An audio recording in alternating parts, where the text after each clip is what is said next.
Here's your inner critic on acid. And I'll be curious to hear in the comments, if you're willing to share, which ones are loudest in your life. These come from the world of internal family systems therapy. Each one's going to be represented by a different acid, because much like acid in real life, they all serve a purpose, but too much and too long can ruin things. First, we have the perfectionist, as represented by our lemon. This critic holds you to impossible standards. It might have shown up if you were punished for messing up or made to feel like your best was never quite enough. And it can feel like no matter how good you did, you could have done better. But just like how squeezing in a little bit of lemon can add flavor and brightness to a dish, a little bit of extra effort can lead to better outcomes in life.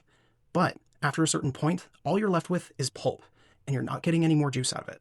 Next, we have the Taskmaster, represented by apple cider vinegar. This critic is responsible for hustle culture. It makes you feel guilty for resting or slowing down, constantly pushing you to do more. It might have developed if rest was never really allowed in your home, or your worth was conditional based on performance. Apple cider vinegar has a whole reputation for being good for you. People drink it straight and swear by it, but it's still an acid. And just like overworking and overperforming, too much of it can't be good for you. Next is the inner controller, represented by Posca. This critic tries to manage your human impulses through shame around eating, spending, anything that feels like a human need. It often shows up when someone taught you that wanting things was dangerous or wrong. Roman soldiers used to drink posca, which is vinegar mixed with water, not necessarily for the taste or because they liked it, but because it kept them marching through discomfort. The inner controller works the same way. It doesn't care that you're hungry, tired, or human. It just wants you to ignore those feelings and keep marching. Next, the Underminer, represented by ketchup. Look, I'm not anti-ketchup, but you've got to admit